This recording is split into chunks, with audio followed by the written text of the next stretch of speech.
Hey, welcome to the Explainer. All right, today we're going to dive into a word you probably use, a dozen times a day without even thinking about it. But what if I told you it's actually hiding this incredible complexity right in plain sight? So, yeah, take a second. Seriously, think about it. How many different ways can you actually use the word right? Go on, count them. One, two, maybe you got to three? It seems like a simple question, but trust me, the answer is surprisingly deep.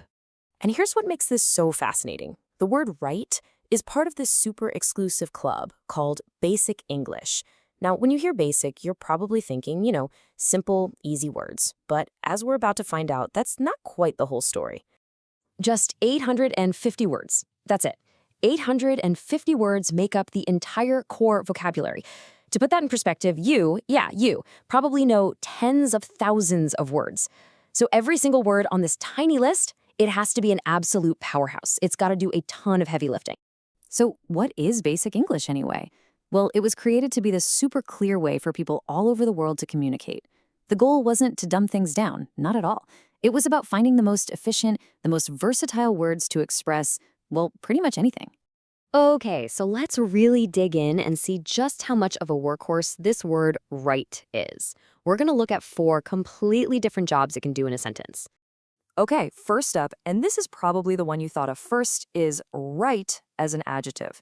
This is its most common gig, where it's used to describe something. So as an adjective, it's pretty straightforward, isn't it? It means correct. It's the opposite of wrong. It's how we say something is true or just or that it meets a certain standard. Like in the sentence, you did the right thing. Here, right is describing the thing, the action. It's simple, it's clear, and we get it instantly. We know it's about being morally or logically correct. But, okay, right can also be a noun. A person, place, or thing. And this is where it starts to get really, really interesting. Because as a noun, it actually splits off into 2 totally different meanings. So check this out. On one side, it's a physical direction, the opposite of left. But then on the other side, it's this completely abstract idea, a moral or legal entitlement, something you have a right to. Same exact word, 2 completely different worlds. How cool is that? So here's that first meeting. She made a right turn on Oak Street. This is just about direction, a physical instruction. It tells us where she went. Simple. And then you have the right to remain silent. This right has nothing to do with turning a corner. It's a legal shield, a protection. It's this huge, abstract concept it's fundamental to law in so many countries. It's pretty amazing that the same 4 letters can hold both of those ideas. All right, let's just take a breath for a second and look at this. It's kind of wild. We've already covered adjective and noun, but we're not even done. Right can also be a verb and an adverb. I mean, it's like the Swiss Army knife of words. Okay, let's jump into that next one. Right as a verb. Now it's an action word. It's something you actually do. Yeah, so to right something means to fix it, to correct it, to bring things back into balance. And think about that classic phrase, to right a wrong. You're literally using the word to cancel out its own opposite. There's a certain poetry to that, isn't there? And last but not least, we've got right as an adverb. So in this job, it's not describing a noun or being a noun. It's modifying an action. It's all about adding intensity or precision. Think about it. When you say, I want to talk to you right now, you don't just mean sometime soon. You mean exactly now, precisely now.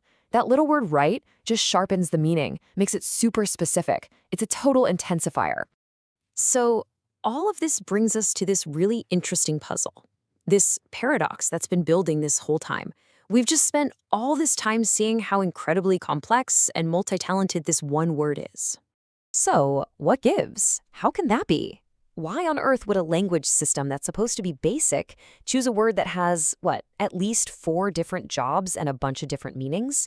It seems totally backward, doesn't it? Well, the answer is kind of genius, actually. See, the creators of Basic English, they didn't pick the word right even though it was complex. They picked it because it was complex. Think about it. One word that can be an adjective, a noun, a verb, and an adverb, that is incredibly efficient. It does the job of 4, maybe 5 other words. You just rely on context to figure it out. And this forces us to totally flip our thinking on what it means when we call a word basic. It's a huge shift in perspective. And really, this is the main thing to remember. In language, basic isn't about being simplistic. It's about being foundational. These are the pillar words, the ones holding everything else up. They weren't picked because they were simple, but because they were strong and could do so much. They're powerful because they're so versatile. So what does this all mean for you? Well, the next time you use a supposedly simple word, a word like get or set or run, just pause for a second and think, how many different jobs is that one little word doing in your sentence? What other simple words are out there that are actually way more powerful than they seem? It's something to think about. Thanks for watching.